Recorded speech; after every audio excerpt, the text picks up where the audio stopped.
जय राम जी की। श्री वाल्मीकि रामायण सुंदरकांड 20वां सर्ग। रावण का सीता जी को प्रलोभन। राक्षसियों से घिरी हुई दीन और आनंद शून्य तपस्विनी सीता को संबोधित करके रावण अभिप्राय युक्त मधुर वचनों द्वारा अपने मन का भाव प्रकट करने लगा। हाथी की सूंड के समान सुंदर जांघों वाली सीते, मुझे देखते ही तुम अपने स्तन और उदर को इस प्रकार छिपाने लगी हो, मानो डर के मारे अपने को अदृश्य कर देना चाहती हो। किंतु विशाल लोचने, मैं तो तुम्हें चाहता हूँ, तुमसे प्रेम करता हूँ। समस्त संसार का मन मोहने वाली सर्वांग सुंदरी प्रिये, तुम भी मुझे विशेष आदर दो, मेरी प्रार्थना स्वीकार करो। यहाँ तुम्हारे लिए कोई भय नहीं है। इस स्थान में न तो मनुष्य आ सकते हैं, न इच्छानुसार रूप धारण करने वाले दूसरे राक्षसी, केवल मैं आ सकता हूँ। परंतु सीते, मुझसे जो तुम्हें भय हो रहा है वह तो दूर हो ही जाना चाहिए। तुम यह न समझो कि मैंने कोई अधर्म किया है। पराई स्त्रियों के पास जाना अथवा बलात् उन्हें हर लाना, यह राक्षसों का सदा ही अपना धर्म रहा है, इसमें संदेह नहीं है। मिथिलेश नंदनी, ऐसी अवस्था में भी जब तक तुम मुझे न चाहोगी, तब तक मैं तुम्हारा स्पर्श नहीं करूँगा, भले ही कामदेव मेरे शरीर पर इच्छानुसार अत्याचार करें। देवी, इस विषय में तुम्हें भय नहीं करना चाहिए। प्रिय, मुझ पर विश्वास करो और यथार्थ रूप से प्रेम दान दो। इस तरह शोक से व्याकुल न हो जाओ। एक बेणी धारण करना, नीचे पृथ्वी पर सोना, चिंता मग्न रहना, मैले वस्त्र पहनना और बिना अवसर के उपवास करना, ये सब बातें तुम्हारे योग्य नहीं हैं। हे मिथिलेश कुमारी, मुझे पाकर तुम विचित्र पुष्पमाला, चंदन, अगरु, नाना प्रकार के वस्त्र, दिव्य आभूषण, बहुमूल्य पेय, सैया, आसन, नाच गान और वाद्य का सुख भोगो। तुम स्त्रियों में रत्न हो, इस तरह मलिन वेश में न रहो, अपने अंगों में आभूषण धारण करो।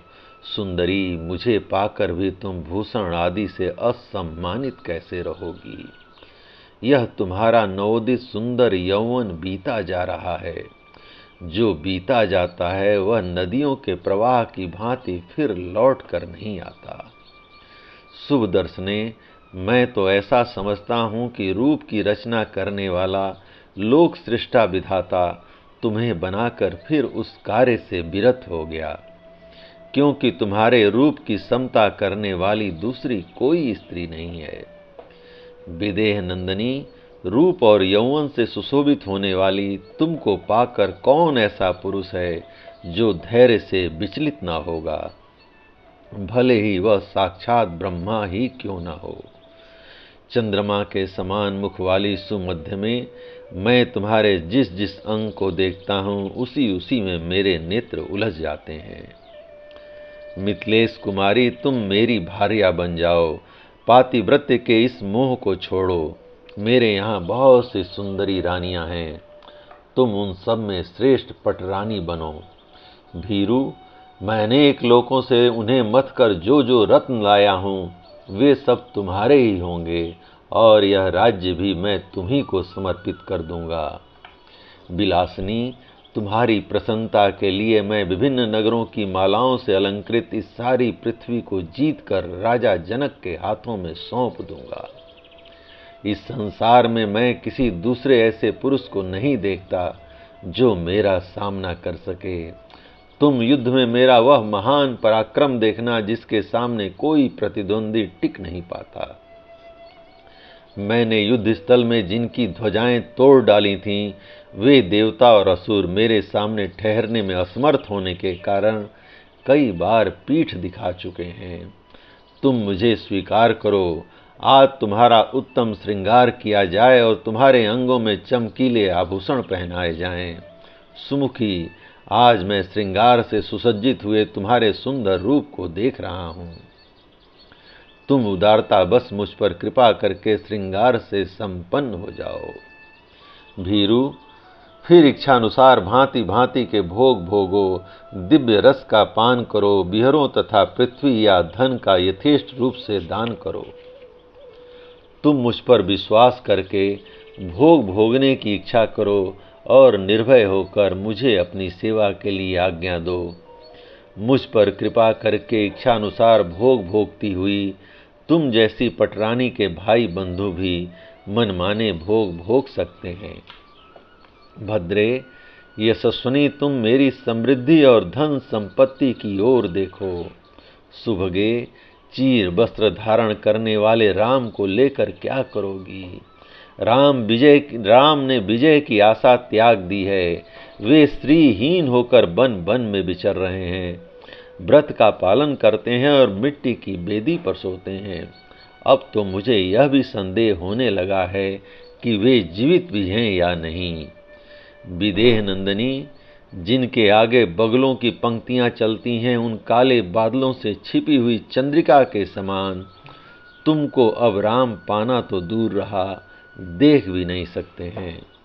जैसे हिरण्यकश्यपु इंद्र के हाथ में गई हुई कीर्ति को न पा सका, उसी प्रकार राम भी मेरे हाथ से तुम्हें नहीं पा सकते।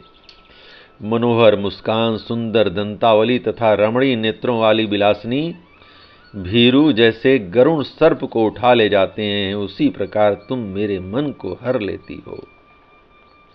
तुम्हारा रेशमी पीतांबर मैला हो गया है, तुम बहुत दुबली पतली हो गई हो और तुम्हारे अंगों में आभूषण भी नहीं है, तो भी तुम्हें देखकर अपनी दूसरी स्त्रियों में मेरा मन नहीं लगता।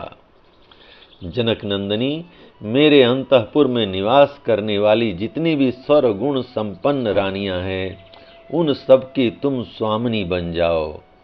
काले केसों वाली सुंदरी जैसे अप्सराएं लक्ष्मी की सेवा करती हैं, उसी प्रकार त्रिभुवन की श्रेष्ठ सुंदरियां यहाँ तुम्हारी परिचर्या करेंगी। शुभ्रू, सुसोणी, कुबेर के यहाँ जितने भी अच्छे रत्न और धन हैं, उन सबका तथा संपूर्ण लोकों का तुम मेरे साथ सुखपूर्वक उपभोग करो।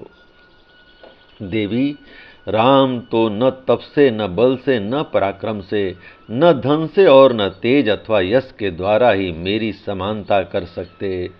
तुम दिव्य रस का पान, विहार एवं रमण करो तथा अभिष्ट भोग भोगो। मैं तुम्हें धन की राशि और सारी पृथ्वी भी समर्पित किए देता हूँ। ललने, तुम मेरे पास रहकर मौज से मनचाही वस्तुएं ग्रहण करो और तुम्हारे निकट आकर तुम्हारे भाई बंधु भी सुखपूर्वक इच्छानुसार भोग आदि प्राप्त करें।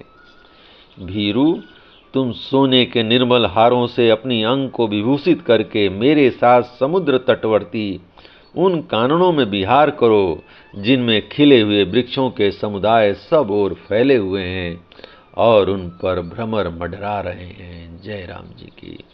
इस प्रकार श्री वाल्मीकि निर्मित आर्ष रामायण आदि काव्य के सुंदर कांड का 20वां सर्ग प्रभु श्री राम की कृपा से पूर्ण हुआ। जय राम जी की।